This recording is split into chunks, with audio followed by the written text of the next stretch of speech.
Et nous sommes en compagnie de Laurent Albi, responsable de Day Trader Live. Bonjour Laurent. Bonjour Lucie, bonjour Fabrice. Bonjour. Alors, on va parler avec vous de différents actifs que vous suivez, parce que je rappelle que sur Day Trader Live, vous suivez un petit peu tous les sous-jacents et Oui. ensuite vous allez détecter les opportunités de trade pour vos abonnés. Absolument. Alors, il y a quelques jours, c'était la semaine dernière, vous nous aviez parlé du colza. Oui, Vous aviez un objectif à 374. oui. Alors pour l'instant, on n'en est pas encore là, hein. On a Non. même replié un petit peu. Voilà. Est-ce que vous maintenez votre objectif? Alors, premier point, je vous parle toujours du colza. D'abord parce que l'opportunité est intéressante. Et puis, je ne vous le cache pas, j'ai du mal en ce moment à trouver des idées de trading véritablement pertinentes. On a des marchés qui sont soit sur des tendances qui ont commencé il y a longtemps et dont il est difficile de trouver les stops d'invalidation. Je fais par exemple référence au CAC ou à l'Eurostoxx sur les indices actions. Donc, on va un petit peu à la périphérie et ce colza, j'avais une lecture haussière qui s'est avérée exacte.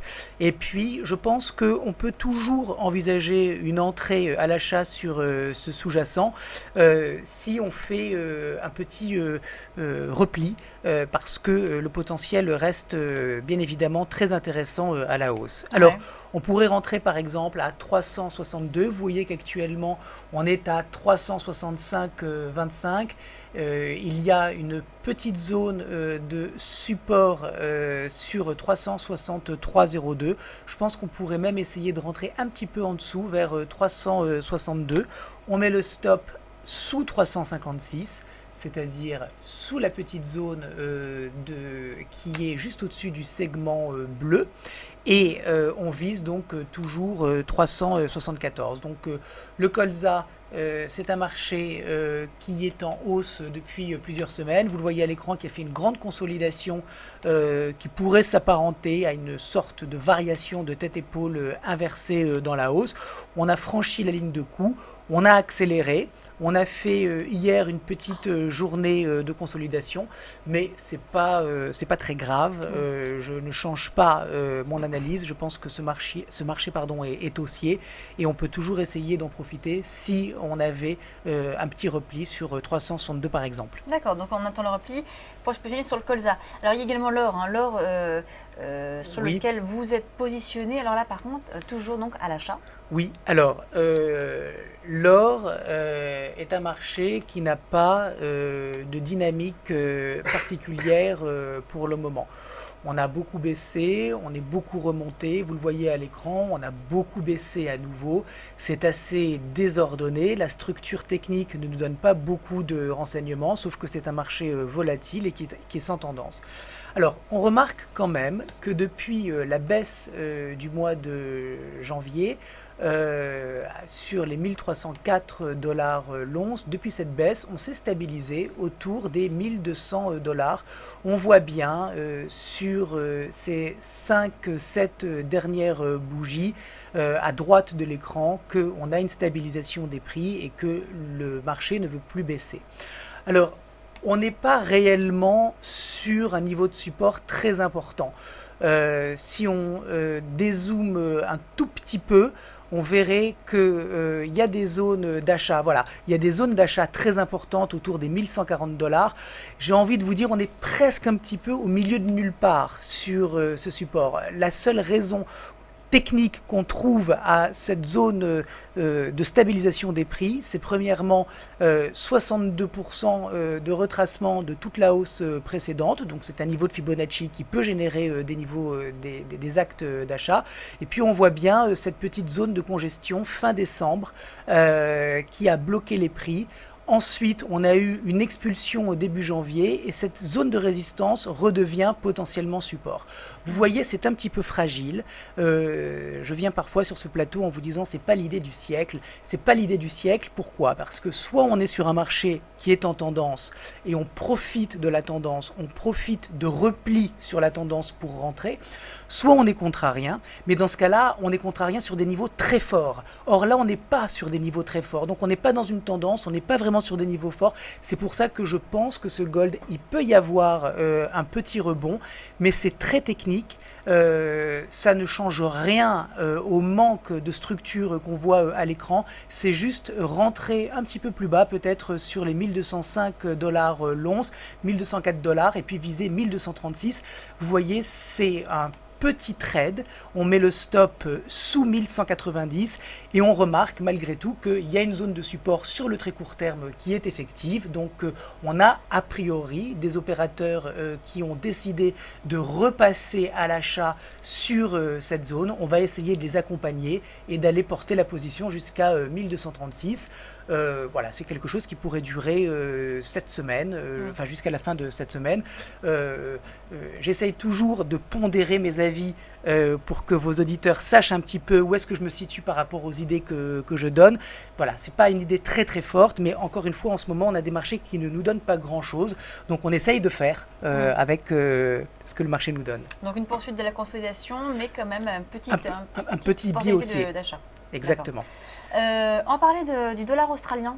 Le Oui. dollar australien, notamment la RBA, hein, la Banque centrale australienne, qui a dit qu'elle ne baisserait pas tout de suite ses taux, qu'elle les baisserait. Mais donc, du coup, ça fait rebondir la devise australienne, plus de 1% hier. Oui. Alors, la semaine dernière, vous nous aviez parlé de l'AUD-USD. Oui. Donc, avec une opportunité de trade qui ne s'est pas réalisée. Oui, alors là aussi, c'était une idée dont je vous avais dit que la conviction que j'avais sur le trade n'était pas phénoménale. Pourquoi?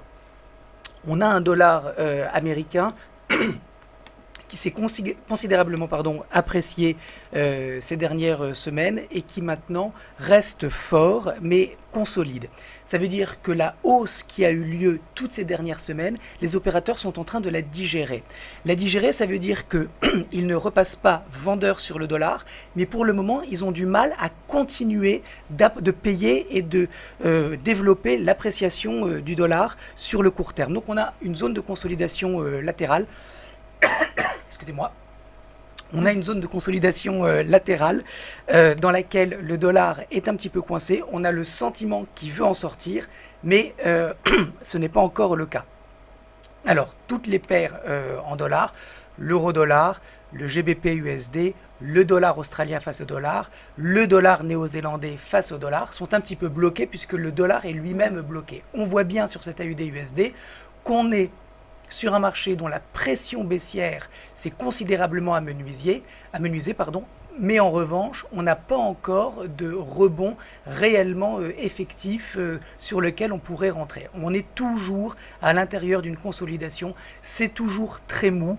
On voit cette bougie ce matin qui fait écho donc à la décision de la Banque d'Australie, mais ça reste encore sous la résistance. Donc j'avais signalé une possibilité d'achat qui a été invalidée. Moi, pour le moment, sur ce AUD-USD, je reste à l'écart parce qu'il n'y a aucune vitesse, il n'y a aucune conviction. On voit bien qu'on est sur un cross qui se cherche un cap et qui pourrait continuer à dériver lentement, comme c'est le cas depuis le début février, sans donner de réelle direction. Donc ça ne me paraît pas être un marché réellement intéressant. D'ailleurs, le marché du Forex en ce moment n'est pas très intéressant. Il y a peut-être l'USD-BRL dont je vous avais parlé la semaine dernière. L'USD-BRL, vous aviez donc le dollar face au dollar face au réal brésilien. Au réal brésilien, pardon. Vous aviez donc un objectif de 3 voire 3,50. Voilà, donc sur ce cross, on est reparti à l'intérieur de la zone de consolidation. J'avais placé un stop à 2,81 qui n'a pas été tapé, fort heureusement. Et puis, hier, on repart à la hausse. Donc, vous le voyez bien là aussi sur l'USD-BRL, on est sur un marché qui consolide.